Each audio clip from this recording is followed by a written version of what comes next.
कल और आज, कल तो रात देर तक सभी माननीय सांसदों ने अपने विचारों से इस आभार प्रस्ताव को समृद्ध किया। कई माननीय अनुभवी सांसदों ने भी अपने विचार प्रकट किए और स्वाभाविक है कि लोकतंत्र की परंपरा भी है।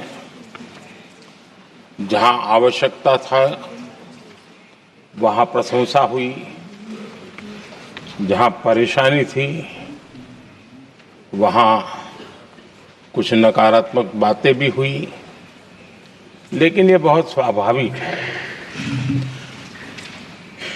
अध्यक्ष जी, मेरे लिए बहुत बड़ा सौभाग्य है कि देश की जनता ने मुझे 14वीं बार इस जगह पर बैठ करके राष्ट्रपति जी के उद्बोधन को आभार व्यक्त करने के लिए अवसर दिया है। और इसलिए मैं आज जनता जनार्दन का भी बड़े आदर के साथ आभार व्यक्त करना चाहता हूं। और सदन में चर्चा में जिन जिन लोगों ने हिस्सा लिया, चर्चा को समृद्ध किया, उन सब का भी मैं आभार व्यक्त करता हूं। आदरणीय सभापति जी, हम 2025 में हैं। एक प्रकार से 21वीं सदी का 25% हिस्सा बीत चुका है।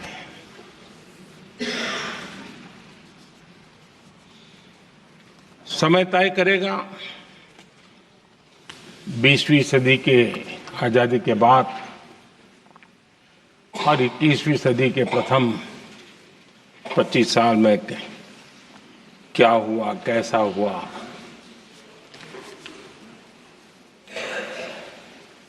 लेकिन इस राष्ट्रपति जी के संबोधन में अगर हम बारीकी इसको अध्ययन करेंगे तो ये साफ नजर आता है कि उन्होंने देश के सामने भविष्य के 25 वर्ष और विकसित भारत के लिए एक नया विश्वास जगाने वाली बात,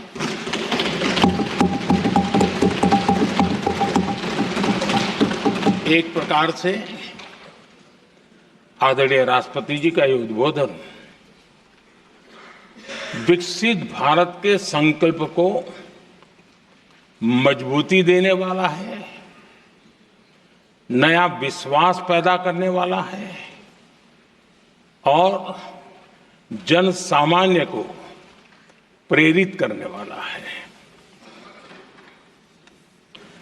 आदरणीय सभापति जी,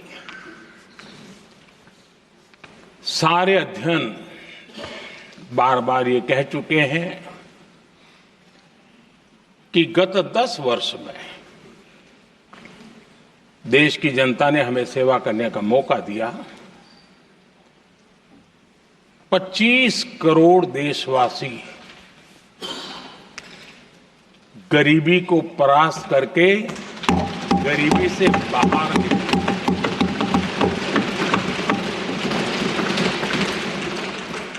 आदरणीय सभापति जी,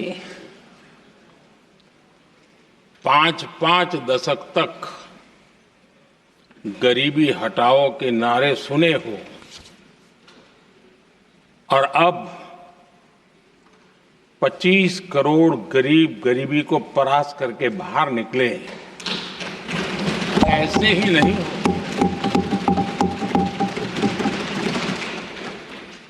योजनाबद्ध तरीके से, समर्पित भाव से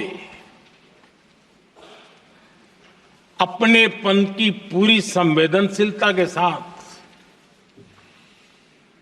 जब गरीबों के लिए जीवन खपाते हैं ना, तब ये होता है। आदरणीय सभापति जी, जब जमीन से जुड़े लोग जमीन की सच्चाई को जानते हुए जमीन पर जीवन खपाते हैं, तब जमीन पर बदलाव निश्चित होके रहता है।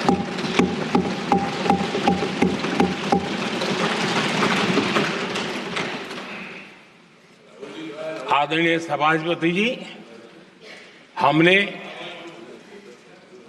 गरीब को झूठे नारे नहीं,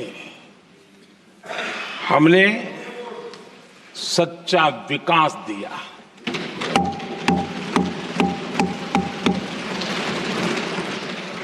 गरीब का दुख, सामान्य मानवी की तकलीफ, मिडिल क्लास के सपने ऐसे ही नहीं समझे जाते हैं। आदरणीय सभापति जी, इसके लिए एक जज्बा चाहिए।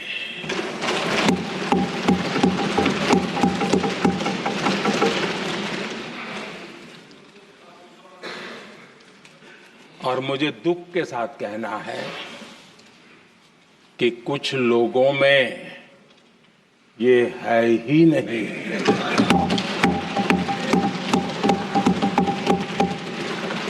आदरणीय सभापति जी, बारिश के दिनों में कच्ची छत, फुसकी, प्लास्टिक की चादर वाली छत, उससे नीचे जीवन गुजारना कितना मुश्किल होता है। पल पल सपने रौंद दिए जाते हैं, ऐसे पल होते हैं, ये हर कोई नहीं समझ सकता। आदरणीय सभापति जी, अब तक गरीबों को 4 करोड़ घर मिले हैं।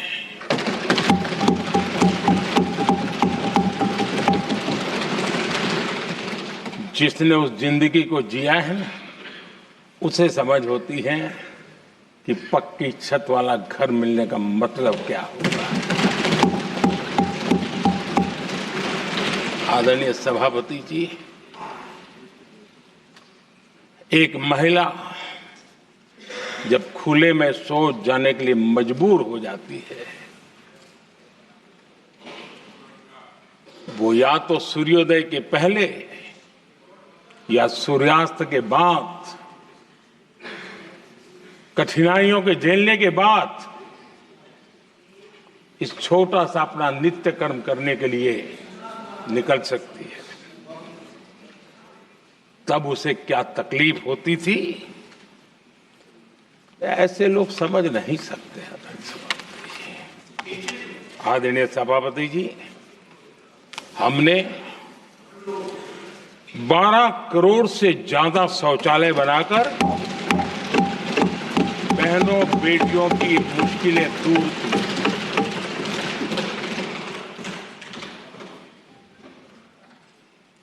आदरणीय सभापति जी, आजकल मीडिया में ज्यादा ही चर्चा हो रही है, सोशल मीडिया में और अधिक हो रही है। कुछ नेताओं का फोकस घरों में जकूजी पर, स्टाइलिश शावर्स पर, लेकिन हमारा फोकस तो हर घर जल पहुंचाने पर है।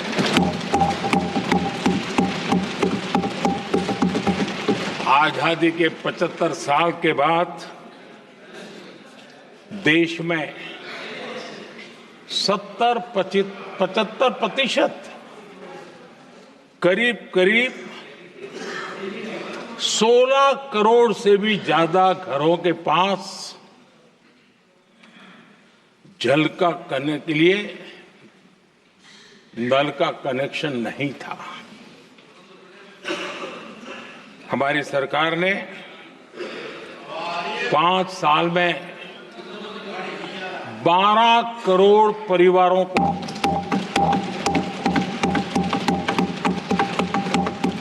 घरों में नल से जल देने का काम किया है और काम तेजी से आगे भी बढ़ रहा है।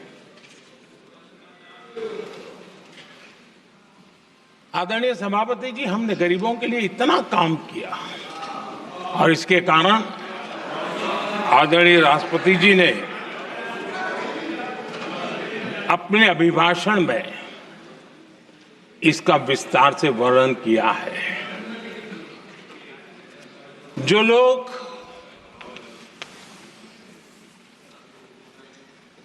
गरीबों की झोपड़ियों में फोटो सेशन कराकर अपना मनोरंजन करते रहते हैं, उन्हें संसद में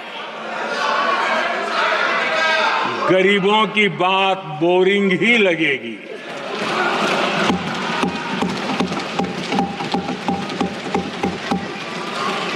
आदरणीय सभापति जी, मैं उनका गुस्सा समझ सकता हूं।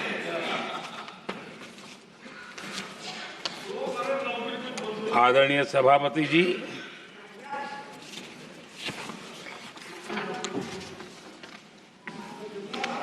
समस्या की पहचान करना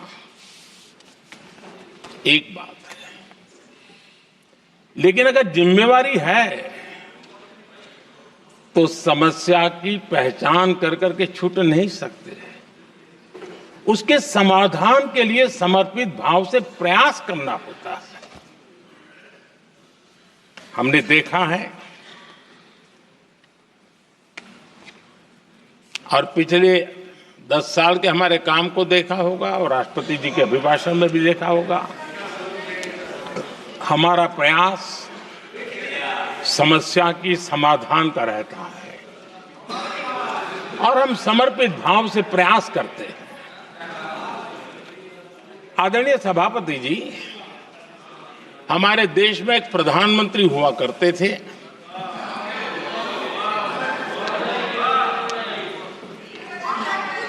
उनको मिस्टर क्लीन करने कहने की एक फैशन हो गई थी। उस प्रधानमंत्री जी को मिस्टर क्लीन कहने की फैशन हो गई थी।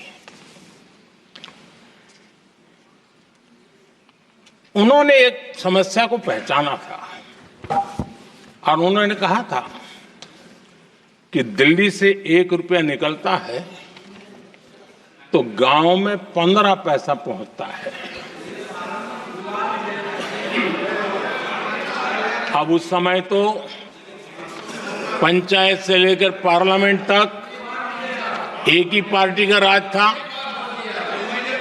पंचायत से पार्लियामेंट तक एक ही पार्टी का राज था और उस समय उन्होंने सार्वजनिक रूप से कहा था कि 1 रुपया निकलता है 15 पैसा पहुंचता है। बहुत गजब की हाथ सफाई थी।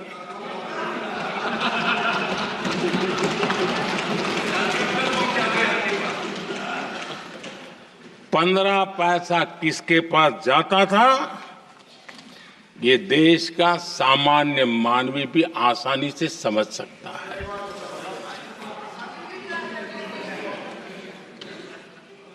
आदरणीय सभापति जी, देश ने हमें अवसर दिया, हमने समाधान खोजने का प्रयास किया। हमारा मॉडल है बचत भी विकास भी। जनता का पैसा जनता के लिए। हमने जनधन, आधार, मोबाइल की जेम ट्रिनिटी बनाई और डीबीटी से डायरेक्ट बेनिफिट ट्रांसफर ये देना शुरू किया। आदरणीय सभापति जी, हमारे कार्यकाल में हमने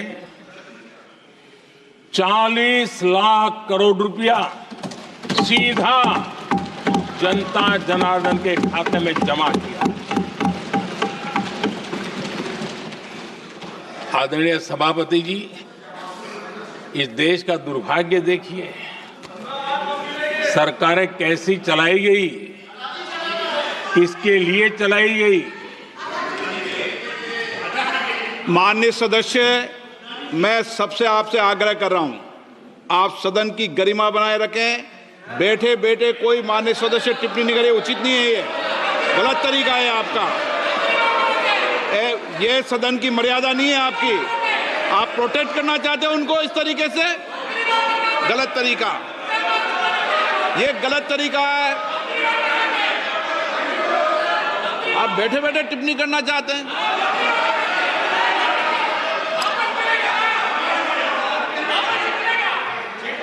आदरणीय सभापति जी,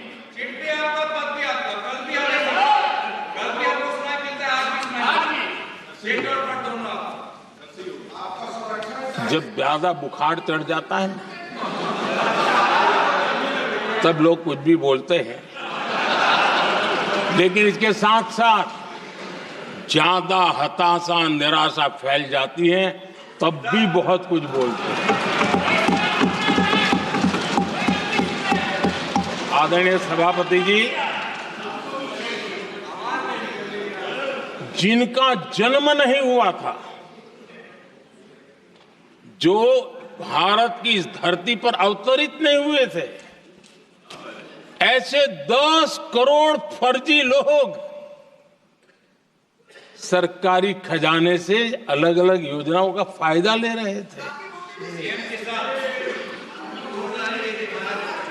आदरणीय सभापति जी, सही को अन्याय न हो इसलिए राजनीतिक फायदा नुकसान की परवाह किए बिना हमने इन 10 करोड़ फर्जी नामों को हटाया और असली लाभार्थियों को खोज खोज करके उन तक मदद पहुंचाने का अभियान चलाया।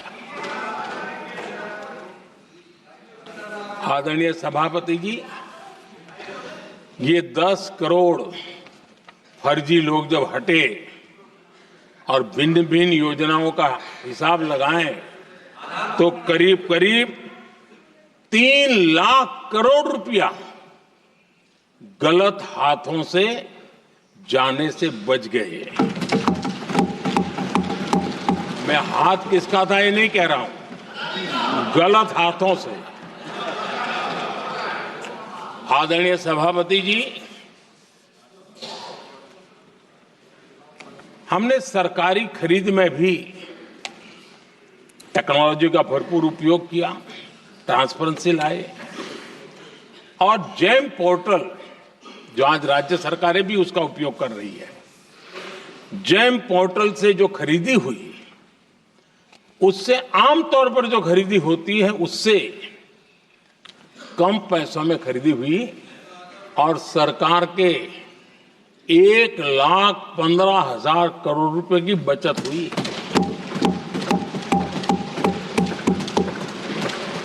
आदरणीय सभापति जी, हमारी स्वच्छता अभियान का बहुत मजाक उड़ाया गया, ऐसा जैसे हमने कोई पाप कर दिया, कोई गलती कर दी, न जाने क्या क्या कहा जाता था।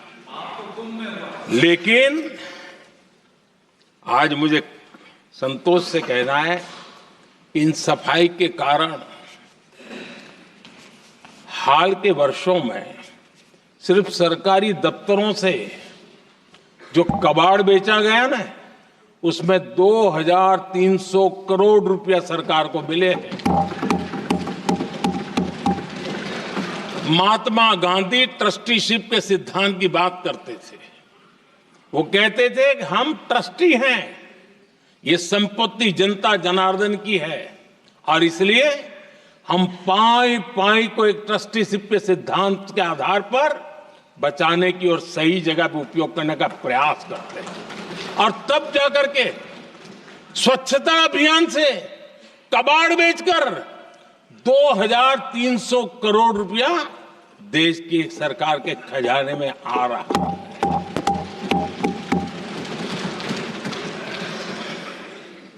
आदरणीय सभापति जी, हमने एक महत्वपूर्ण निर्णय लिया इथेनॉल ब्लेंडिंग का। हम जानते हैं हम एनर्जी इंडिपेंडेंट नहीं है, हमें बाहर से लाना पड़ता है। जब इथेनॉल ब्लेंडिंग किया और हमारे पेट्रोल डीजल की आय कम हुई, उस एक निर्णय से 1 लाख करोड़ रुपए का फर्क पड़ा है। और ये पैसे करीब करीब 1 लाख करोड़ रुपया किसानों की जेब में गया है।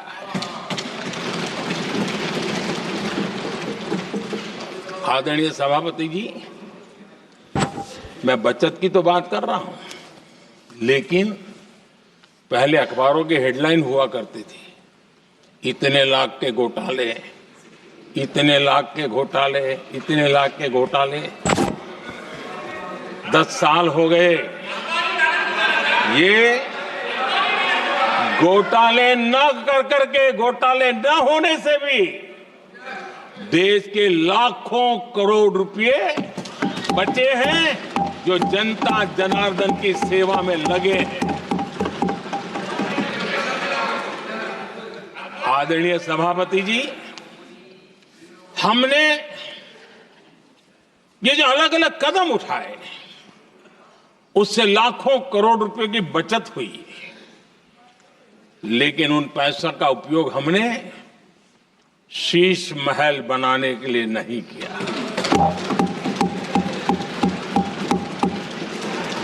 इसका उपयोग हमने देश बनाने के लिए किया है। इंफ्रास्ट्रक्चर का बजट 10 साल पहले 1,80,000 करोड़ था, हमारे आने से पहले। आदरणीय सभापति जी, आज 11 लाख करोड़ रुपया इंफ्रास्ट्रक्चर का बजट, और इसलिए राष्ट्रपति जी ने भारत की नींव कैसी मजबूत हो रही है इसका वर्णन इसमें किया है। रोड हो, हाईवे हो, रेलवे हो, ग्राम सड़क हो, इन सभी कामों के लिए विकास की एक मजबूत नींव रखी गई है। आदरणीय सभापति जी, सरकारी खजाने में बचत हुई वो तो एक बात है और वो करना भी चाहिए, जैसा मैंने ट्रस्टीशिप की बात कही, लेकिन हमने इस बात पर भी ध्यान रखा है कि जन सामान्य के उनको भी बचत का लाभ मिलना चाहिए। योजनाएं ऐसी हो ताकि जनता को भी बचत हो। और आपने देखा होगा आयुष्मान भारत योजना, बीमारी के कारण सामान्य मानवी को जो खर्च होता था, अब तक जिन लोगों ने इसका बेनिफिट लिया है उसी के हिसाब से मैं कहता हूं कि करीब करीब देशवासियों का आयुष्मान योजना का बेनिफिट लेने के कारण जो खर्चा उनको अपने जेब से करना पड़ता, वैसे 1,20,000 करोड़ रुपया जनता जनार्दन के बचे हैं।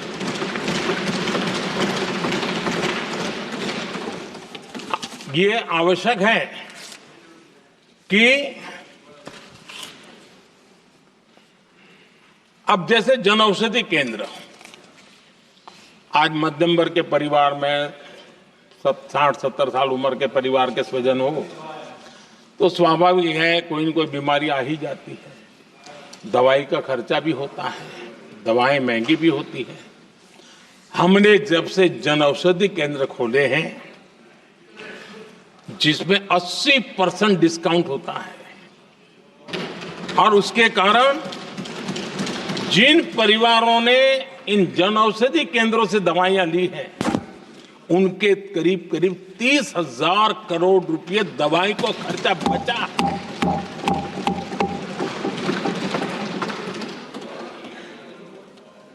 आदरणीय अध्यक्ष जी, यूनिसेफ का भी अनुमान है, उनका कहना है कि जिसके घर में स्वच्छता और टॉयलेट बना, उन्होंने इसका बड़ा सर्वे किया था, उस परिवार को करीब करीब साल भर में 70,000 रुपए की बचत हुई है। स्वच्छता अभियान कहो, टॉयलेट बनाने का काम कहो, शुद्ध जल पहुंचाने का काम करो, कितना बड़ा फायदा हमारे सामान्य परिवार को हो रहा है। आदरणीय अध्यक्ष जी, नल से जल, मैंने प्रारंभ में उसका उल्लेख किया। WHO की एक रिपोर्ट आई है। WHO का कहना है कि नल से जल शुद्ध पानी मिलने के कारण उन परिवारों में जो अन्य बीमारियों के खर्चे होते थे, औसत 40,000 रुपया परिवार का बचा है।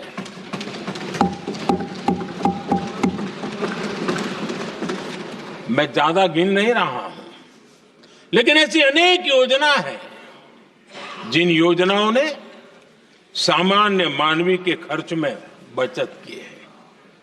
आदरणीय सभापति जी, करोड़ों देशवासियों को मुफ्त अनाज, उसके भी उस परिवार के हजारों रुपये बचते हैं। PM सूर्यघर मुफ्त बिजली योजना,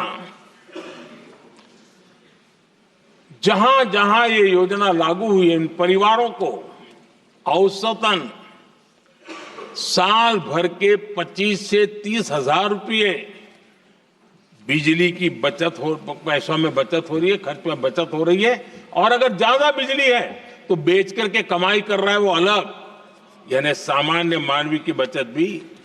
हमने LED बल्ब का एक अभियान चलाया था। आपको मालूम है कि हमारे आने से पहले LED बल्ब 400 रुपये में बिकते थे। हमने इतना अभियान चलाया, उसकी कीमत 40 रुपये हो गई। और LED बल्ब के कारण बिजली की भी बचत हुई और उजाला भी ज्यादा मिला, और उसमें देशवासियों के करीब 20,000 करोड़ रुपए बचे हैं। आदरणीय सभापति जी, जिन किसानों ने सॉइल हेल्थ कार्ड का वैज्ञानिक तरीके से उपयोग किया है, उनको बहुत फायदा हुआ है और ऐसे किसानों को प्रति एकड़ 30,000 रुपए की बचत हुई है।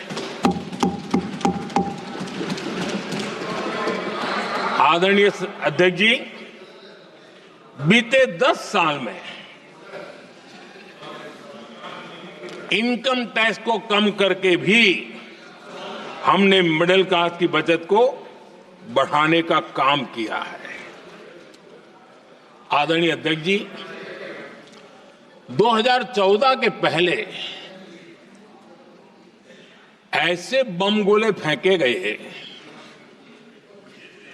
बंदूक की ऐसी गोलियां चलाई गई कि देशवासियों का जीवन छलनी कर दिया गया था। हमने धीरे धीरे उन घावों को भरते भरते आगे बढ़े। 2 लाख करोड़ रुपया, 2 लाख रुपया 2013-14 में 2 लाख रुपये, सिर्फ 2 लाख रुपये, उस पर इनकम टैक्स माफी थी।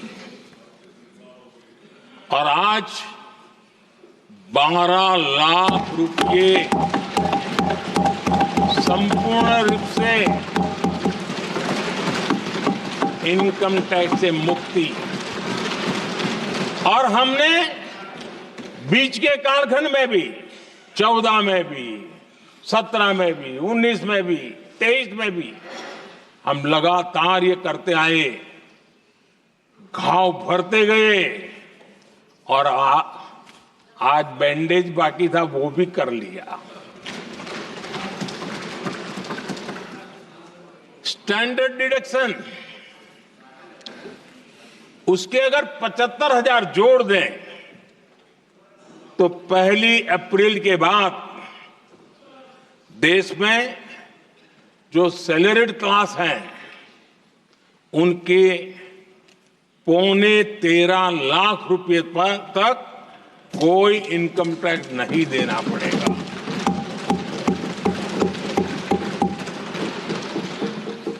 आदरणीय सभापति जी, आप जिस समय युवा मोर्चा में काम करते थे तब एक बात आप सुनते होंगे, पढ़ते भी होंगे। एक प्रधानमंत्री आए दिन 21वीं सदी बोला करते थे। एक प्रकार से रट गया था, तकिया कलाम जैसा हो गया था, तो बोलते थे 21वीं सदी। जब इतनी बार बोला जाता था तो उस समय टाइम्स ऑफ इंडिया में R.K. लक्ष्मण ने एक बड़ा शानदार कार्टून बनाया था। वो कार्टून बड़ा इंटरेस्टिंग था। उस कार्टून में एक हवाई जहाज है, एक पायलट है। अब उन्होंने पायलट क्यों पसंद किया वो तो मुझे मालूम नहीं। कुछ पैसेंजर बैठे थे और हवाई जहाज एक ठेले पे रखा हुआ था और मजदूर ठेले को धक्का मार रहे थे और 21वीं सदी लिखा हुआ था। वो कार्टून उस समय तो मजाक लग रहा था, लेकिन आगे चल करके वो सच सिद्ध हो गया। आदरणीय अध्यक्ष जी, ये कटाक्ष था जमीनी सच्चाई से। तब के प्रधानमंत्री कितने कटे उठे थे और हवाई बातों में लगे हुए थे, इसका वो जीता जागता प्रदर्शन करने वाला कार्टून है।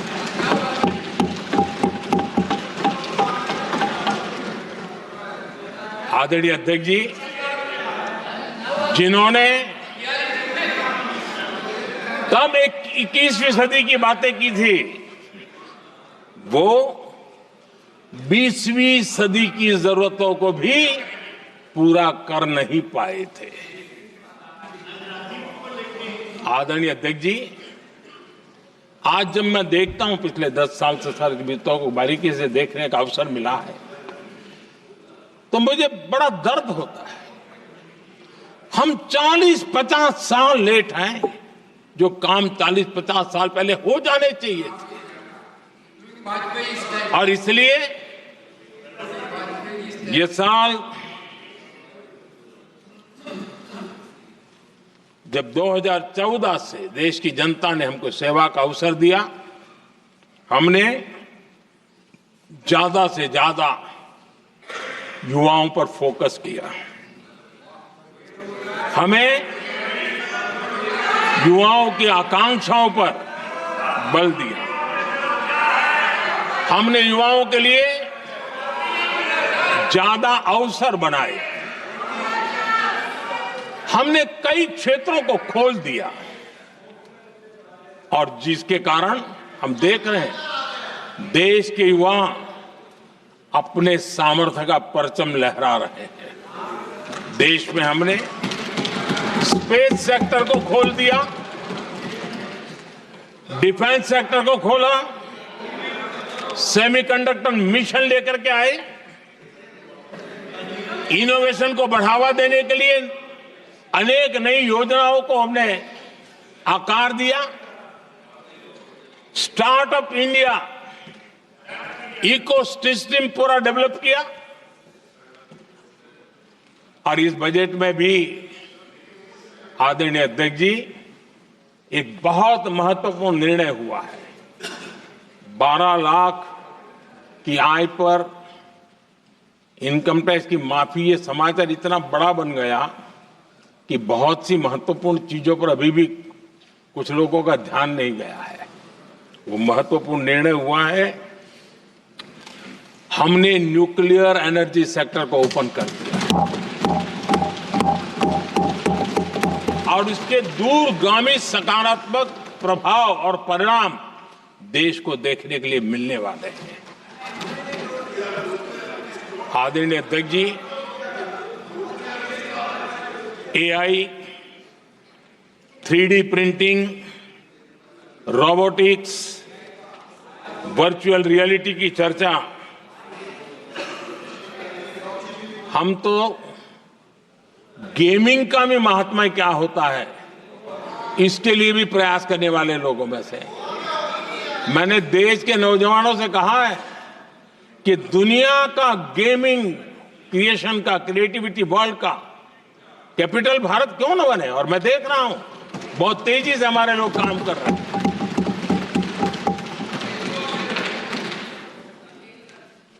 कुछ लोगों को अब जब एआई की बात होती है, कुछ लोगों को अब ये शब्द फैशन में है तो बोला जाता है, लेकिन मेरे लिए सिंगल एआई नहीं है, डबल एआई। भारत की डबल ताकत है। एक एआई आर्टिफिशियल इंटेलिजेंस, दूसरा एआई एस्पिरेशनल इंडिया।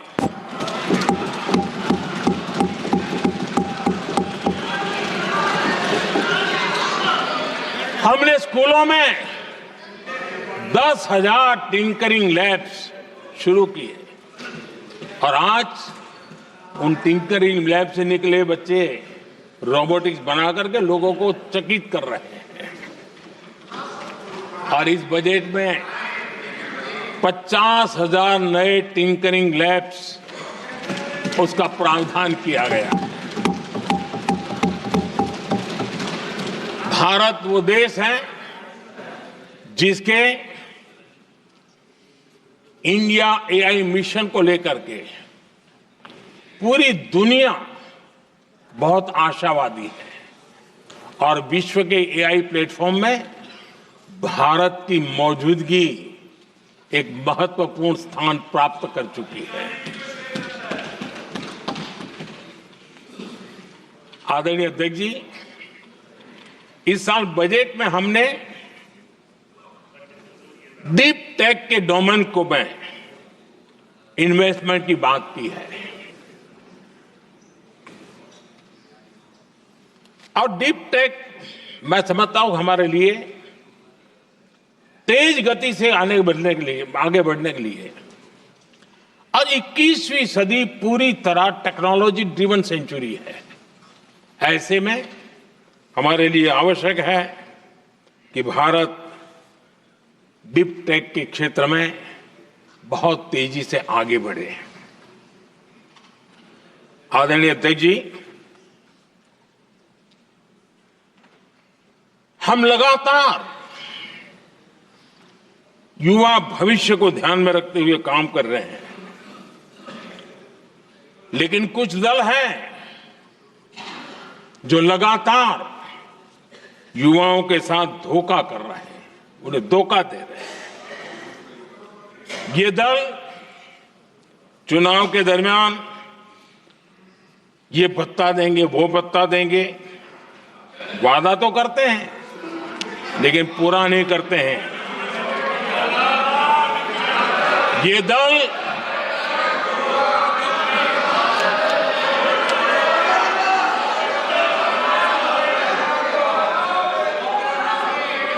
प्लीज माननीय सदस्य गरिमा प्रतिष्ठा बनाए रखें। भारत की संसद में आप प्लीज बैठे बैठे टिप्पणी नहीं करें और नए माननीय सदस्य बैठे बैठे टिप्पणी कर रहे हैं। आदरणीय अध्यक्ष जी, ये दल युवाओं के भविष्य पर आपदा बनकर गिरे हुए हैं।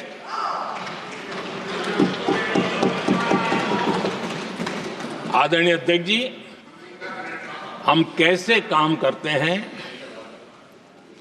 ये हरियाणा में अभी अभी देश ने देखा है। बिना खर्ची, बिना पर्ची नौकरी देने का वादा किया था, सरकार बनते ही नौकरी मिल गई नौजवानों को। हम जो कहते हैं उसी का परिणाम है।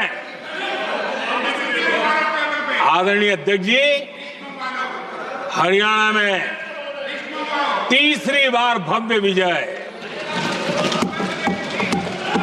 और हरियाणा में के इतिहास में तीसरी बार विजय, ये अपने आप में ऐतिहासिक घटना है। आदरणीय अध्यक्ष जी, महाराष्ट्र में भी ऐतिहासिक परिणाम, जनता जनार्दन के आशीर्वाद।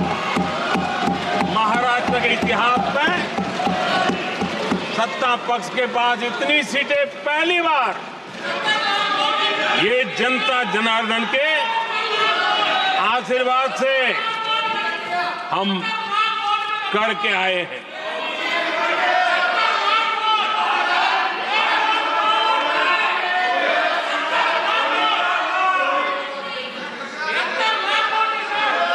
कुछ समझते हैं आदरणीय चीजों को? अध्यक्ष जी, कल जवाब दिया था ना आपको। चलिए। आदरणीय राष्ट्रपति जी ने अपने अभिभाषण में हमारे संविधान के 75 वर्ष होने पर भी विस्तार से चर्चा की है। आदरणीय अध्यक्ष जी, संविधान में जो धाराएं हैं उसके साथ साथ संविधान का एक स्पिरिट भी है और संविधान को मजबूती देने के लिए संविधान की भावना को जीना पड़ता है। और मैं आज उदाहरणों के साथ बताना चाहता हूं। हम वो लोग हैं जो संविधान को जीते हैं।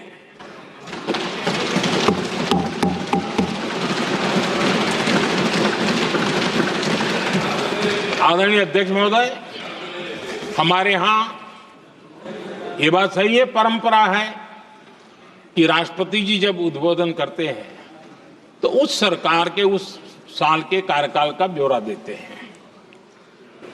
उसी प्रकार से राज्यों में गवर्नर का जो उद्बोधन होता है सदन में, वो उस राज्य के कार्यकलापों का ब्यौरा देते हैं। संविधान और लोकतंत्र का स्पिरिट क्या होता है? जब गुजरात के 50 वर्ष हुए, गोल्डन जुबली ईयर मना रहे थे और सद्भाग्य से मुझे उस समय मुख्यमंत्री के रूप में सेवारत था मैं, तो हमने एक महत्वपूर्ण निर्णय किया। हमने किया इस गोल्डन जुबली ईयर में पिछले 50 वर्ष में सदन में जितने भी गवर्नर के भाषण हुए हैं, मतलब उस समय की सरकारों का ही वाहवाही उसमें होती है, हमने कहा कि उन 50 साल में जितने भी गवर्नर के भाषण हुए हैं सबको ही एक पुस्तक के रूप में तैयार किया जाए, ग्रंथ बनाया जाए और आज सभी लाइब्रेरीज में वो ग्रंथ अवेलेबल है। मैं तो बीजेपी वाला था, गुजरात में तो ज्यादातर कांग्रेस की सरकारें रही थी, उन सरकारों के गवर्नर के भाषण थे, लेकिन उसको भी प्रसिद्ध कराने का काम भाजपा से बना एक मुख्यमंत्री कर रहा था। क्यों? हम संविधान को जीना जानते हैं। हम संविधान को समर्पित है, हम संविधान के स्पिरिट को समझते हैं। आदरणीय अध्यक्ष जी, आप जानते हैं 2014 में जब हम आए तब मान्य विपक्ष नहीं था, रिकॉग्नाइज्ड अपोजिशन पार्टी नहीं थी, उतने अंक भी लेकर के कोई नहीं आए थे। भारत के अनेक कानून ऐसे थे कि हमें पूरी स्वतंत्रता थी उस कानून के हिसाब से काम करने की। अनेक कमेटियां ऐसी थी जिसमें लिखा था लीडर्स ऑफ अपोजिशन उसमें आएंगे, लेकिन अपोजिशन था ही नहीं, रिकॉग्नाइज्ड अपोजिशन नहीं था। ये हमारा संविधान जीने का स्वभाव था, ये हमारा संविधान का स्पिरिट था, ये हमारी लोकतंत्र की मर्यादाओं का पालन करने का इरादा था। हमने तय किया कि भले मान्य विपक्ष नहीं होगा, रिकॉग्नाइज्ड अपोजिशन नहीं होगा, लेकिन जो सबसे बड़े दल का सब नेता है उसको मीटिंगों में बुलाएंगे। ये लोकतंत्र का स्पिरिट होता है, तब होता है।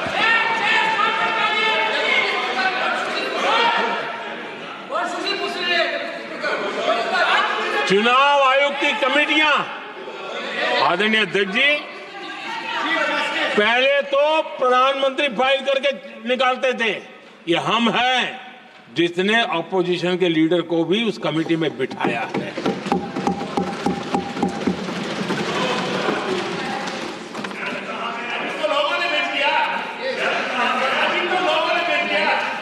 और हमने इसके लिए कानून भी बनाया और आज विधिवत रूप से इलेक्शन कमीशन बनेगा तो अपोजिशन लीडर भी उसके निर्णय की प्रक्रिया में हिस्सा होंगे।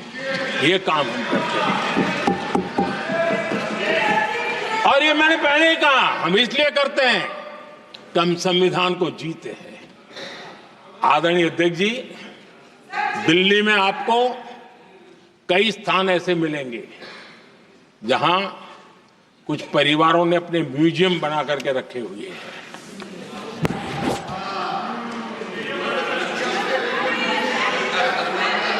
जनता जनार्दन के पैसों से काम हो रहा है।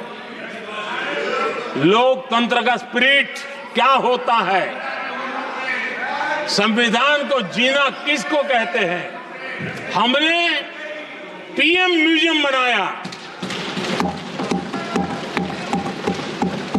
और देश के पहले से लेकर के मेरे पूर्व तक के सभी प्रधानमंत्रियों के जीवन को और उनके कार्य को उस पीएम म्यूजियम बनाया गया है। और मैं तो चाहूंगा कि पीएम म्यूजियम में जो जो महापुरुष हैं उनके परिवारजनों ने समय निकाल करके उस म्यूजियम को देखना चाहिए और उसमें कुछ जोड़ने के लगता है तो सरकार का ध्यान आकर्षित करना चाहिए ताकि वो म्यूजियम समृद्ध हो और देश के बालकों को प्रेरणा। ये होता है संविधान की भावना। अपने लिए तो सब करते हैं, खुद के लिए जीने वालों की जमात बहुत छोटी नहीं है। संविधान के लिए जीने वाले यहां बैठे हैं।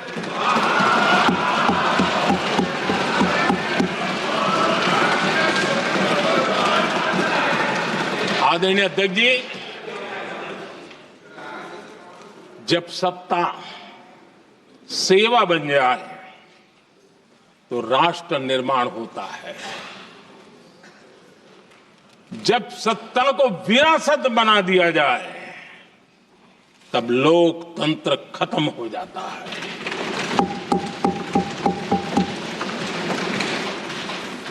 आदरणीय अध्यक्ष जी,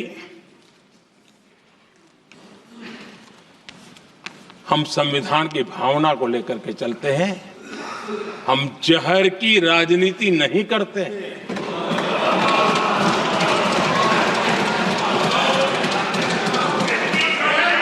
हम देश की एकता को सर्वोपरि रखते हैं और इसलिए सरदार वल्लभ भाई पटेल का दुनिया का सबसे ऊंचा स्टैच्यू बनाते हैं और स्टैच्यू ऑफ यूनिटी देश को जोड़ने का जिस महापुरुष ने काम किया उसका हम स्मरण करते हैं। और वो भाजपा के नहीं थे, वो जनसंघ के नहीं थे। हम संविधान को जीते हैं, इसलिए इस सोच से आगे बढ़ते हैं।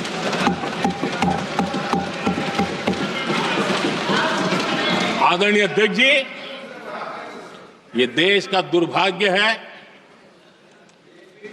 कि आजकल कुछ लोग अर्बन नक्सल की भाषा खुलेआम बोल रहे हैं।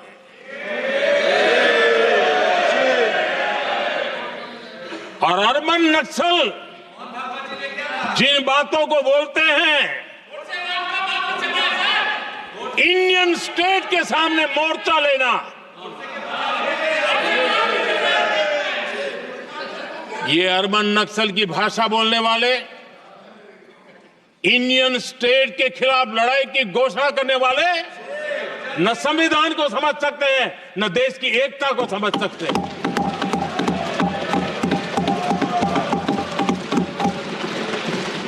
आदरणीय अध्यक्ष जी, 7 दशक तक जम्मू एंड कश्मीर और लद्दाख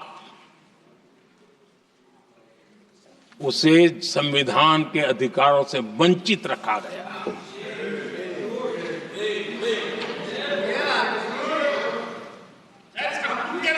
यह संविधान के साथ भी अन्याय था और जम्मू कश्मीर और लद्दाख के लोगों के साथ भी अन्याय था।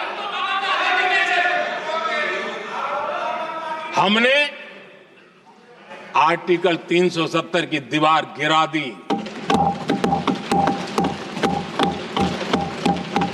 अब जम्मू कश्मीर और लद्दाख के उन राज्यों को, देशवासियों को जो अधिकार हैं, वो अधिकार उनको मिल रहे हैं। और संविधान का महात्म्य हम जानते हैं, संविधान की भावना को जीते हैं, इसलिए ऐसे मजबूत निर्णय भी हम करते हैं। आदरणीय अध्यक्ष जी, हमारा संविधान हमें भेदभाव करने का अधिकार नहीं देता है। जो लोग संविधान को जेब में लेकर के जीते हैं, उनको पता नहीं है कि आपने मुस्लिम महिलाओं को कैसी मुसीबतों में जीने के लिए मजबूर कर दिया था। हमने ट्रिपल तलाक का खात्मा कर करके संविधान की भावना के अनुरूप मुस्लिम बेटियों को हक देने का काम किया है, समानता का अधिकार दिया है।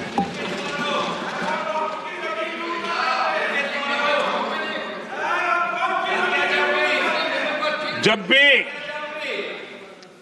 देश में एनडीए की सरकार रही है, हमने एक लंबे विजन के साथ काम किया है। पता नहीं देश को बांटने के लिए किस किस प्रकार की भाषाओं का प्रयोग किया जा रहा है। हताशा, निराशा पता नहीं उनको कहां तक ले जाएगी, लेकिन हमारी सोच कैसी है, एनडीए के साथी मिलकर के किस दिशा में सोचते हैं। हमारे लिए जो पीछे है, जो आखिरी है, और महात्मा गांधी जी ने जो कहा था, उसकी तरफ हमारा ध्यान ज्यादा है। और उसी का परिणाम है कि अगर हम मंत्रालयों की रचना करते हैं, तो भी मंत्रालय कौन सा बनाते हैं?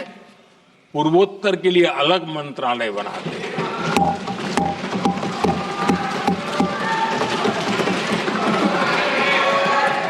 हम देश में इतने साल हो गए, अटल जी आए तब तक किसी को समझ नहीं आया था। भाषण तो देते रहते हैं। आदिवासियों के लिए अलग मंत्रालय एनडीए ने बनाया।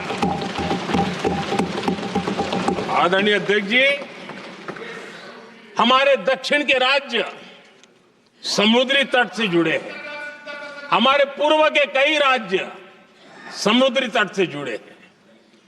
वहां के समाज में फिशरीज का काम और फिशरमैन की संख्या बहुत बड़ी तादाद में है। उनका भी ख्याल रखना चाहिए। और जमीन के भीतर के छोटे पानी के जो इलाके रहते हैं, वहां भी फिशरमैन के रूप में काम करने वाले समाज के आखिरी तबके के लोग हैं। ये हमारी सरकार है जिन्हें फिशरीज के लिए अलग मंत्रालय बनाया।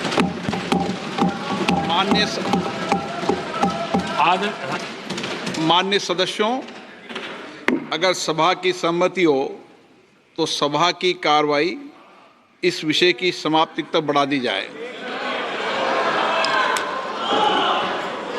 माननीय प्रधानमंत्री जी। आदरणीय अध्यक्ष जी,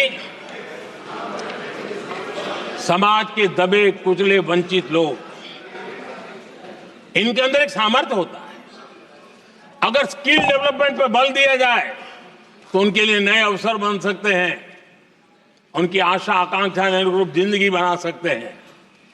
और इसलिए हमने अलग स्किल मंत्रालय बनाया। आदरणीय अध्यक्ष जी,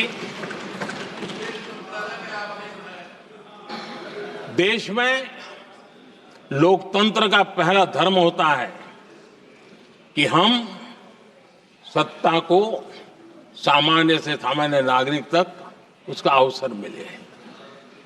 और इस बात को ध्यान में रखते हुए भारत के कोऑपरेटिव सेक्टर को और समृद्ध बनाने के लिए और तंदुरुस्त बनाने के लिए देश के करोड़ों लोगों को जोड़ने का उसमें अवसर है। अनेक क्षेत्रों में कोऑपरेटिव मूवमेंट को बढ़ाया जा सकता है और उसको ध्यान में रखते हुए हमने अलग कोऑपरेटिव मंत्रालय बनाया। विजन क्या होता है ये यहां पता चलता है। आदरणीय अध्यक्ष जी, जाति की बातें करना कुछ लोगों के लिए फैशन बन गई है। पिछले 30 साल से सदन में आने वाले ओबीसी समाज के सांसद दलों के भेदभाव से ऊपर उठ करके एक होकर के 30-35 साल से मांग कर रहे थे कि ओबीसी कमीशन को संवैधानिक दर्जा दिया जाए। जिन लोगों को आज जातिवाद में मलाई दिखती है, उनको उस समय ओबीसी समाज की याद नहीं आई। ये हम हैं जिन्होंने ओबीसी समाज को संवैधानिक दर्जा दिया। पिछड़ा वर्ग आयोग आज संवैधानिक व्यवस्था में जो है। आदरणीय अध्यक्ष जी, हर सेक्टर में एससी, एसटी, ओबीसी को ज्यादा से ज्यादा अवसर मिले, उस दिशा में हमने बहुत मजबूती के साथ काम किया है। मैं आज इस सदन के माध्यम से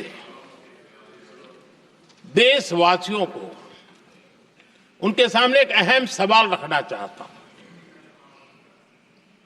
और अध्यक्ष महोदय, जरूर देशवासी मेरे इस सवाल पर चिंतन भी करेंगे और चौराहे पर चर्चा भी करेंगे।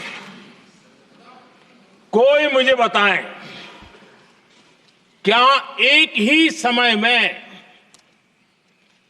संसद में एससी वर्ग के एक ही परिवार के 3 सांसद कभी हुए हैं क्या? एससी वर्ग के एक ही परिवार के 3 सांसद कभी भी हुए क्या?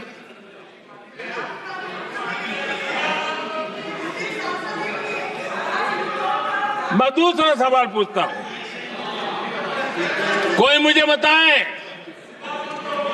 कि एक ही कालखंड में एक ही समय में संसद में एसटी वर्ग के एक ही परिवार के 3 एमपी हुए हैं क्या?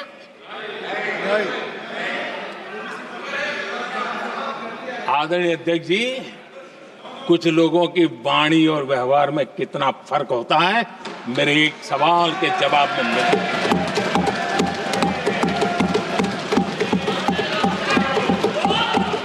जमीन आसमान का अंतर होता है, रात दिन का अंतर होता है।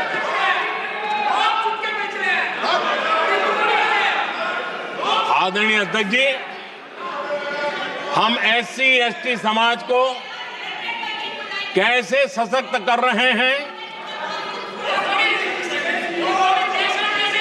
आदरणीय अध्यक्ष जी, समाज में तनाव पैदा किए बिना एकता की भावना को बरकरार रखते हुए समाज के वंचितों का कल्याण कैसे किया जाता है, इसका मैं एक उदाहरण देता हूं। 2014 में 2014 से पहले हमारे देश में मेडिकल कॉलेजों की संख्या 387 थी।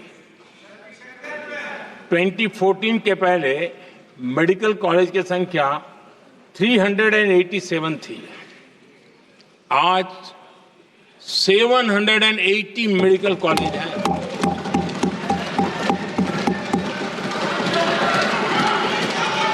अब मेडिकल कॉलेज बड़े हैं तो सीटें भी बड़ी हैं। ये बहुत महत्वपूर्ण एंगल है आदरणीय अध्यक्ष जी,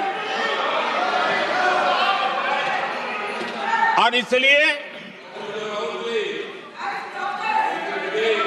कॉलेजें बड़ी हैं, सीटें भी बड़ी हैं।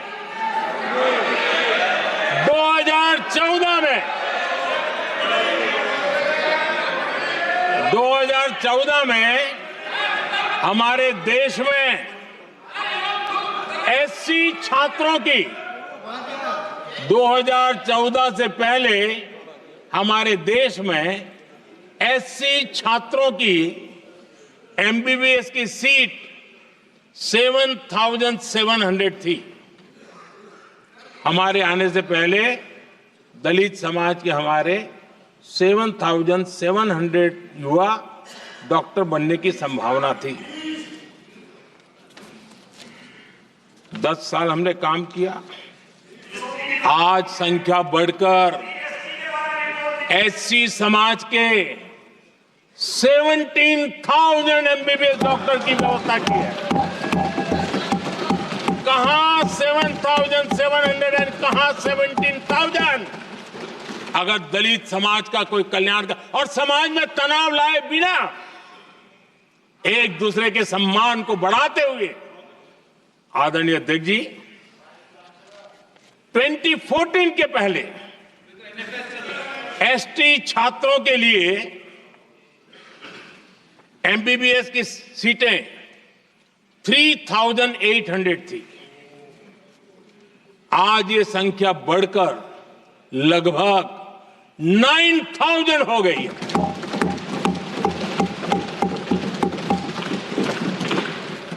ट्वेंटी 2014 के पहले ओबीसी के छात्रों के लिए एमबीबीएस में 14,000 से भी कम, 14,000 से भी कम सीटें थी। आज इनकी संख्या लगभग 32,000 हो गई है। ओबीसी समाज के 32,000 एमबीबीएस डॉक्टर बनेंगे। आदरणीय अध्यक्ष महोदय, पिछले 10 साल में हर सप्ताह एक नई यूनिवर्सिटी बनी है। हर दिन एक नई आईटीआई बनी है।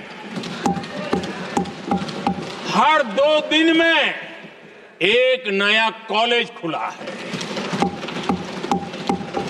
सोचिए, एससी, एसटी, ओबीसी हमारे युवा युवतियों के लिए कितनी वृद्धि हुई है, इसका आप अंदाज लगा सकते हैं। आदरणीय अध्यक्ष जी,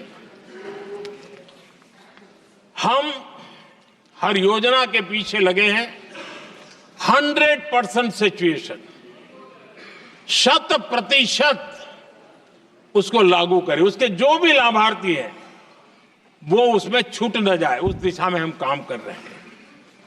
पहले,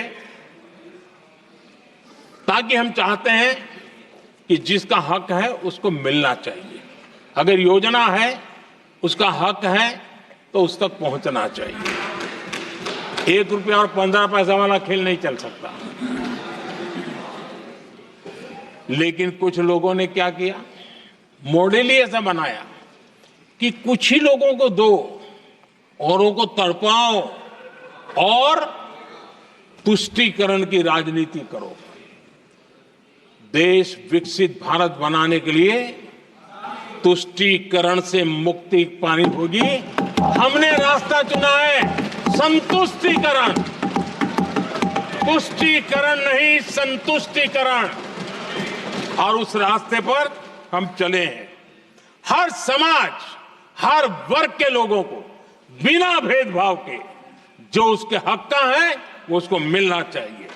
यह है संतुष्टीकरण।